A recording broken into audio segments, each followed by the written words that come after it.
Section 15 BS Criminology. Today I'm going to talk about the President of the Philippines. From Ramon Magsaysay until Ferdinand Marcos, including their main accomplishments.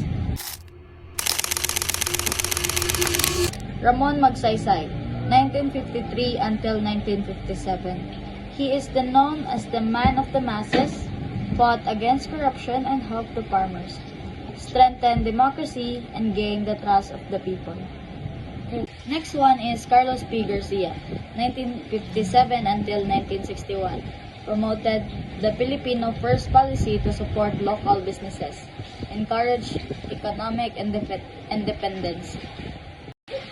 Next is Diosdado Macapagal, 1961 to 1965.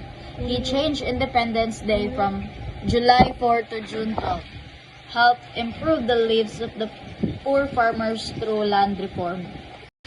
Next is Ferdinand Marcos Sr., 1965 until 1986.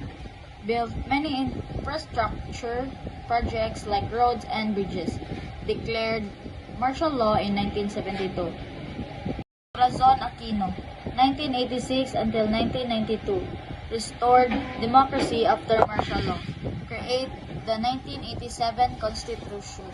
Fidel V. Ramos, 1992 until 1998. Improved peace and order and boosted the economy. Promoted unity among Filipinos.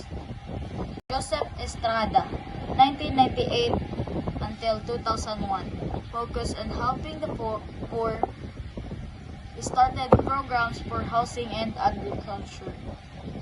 Gloria Macapagal Arroyo, 2001 until 2010. She focused on economic growth and infrastructure, promoted education and digital projects. Benigno Noynoy Aquino, 2010 until 2016, promoted the Ang Matuwid campaign against corruption. He achieved strong economic growth. Rodrigo Duterte, 2016 until 2022, known for his strong campaign against drugs and crime. Built major infrastructures under Build.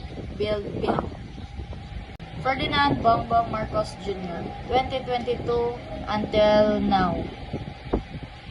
Focuses on agriculture, economy, recovery, and unity. Promotes digitalization and renewable energy projects. These presidents each had their own contributions to our country's history. Through their leadership, the Philippines continued to grow and face challenges.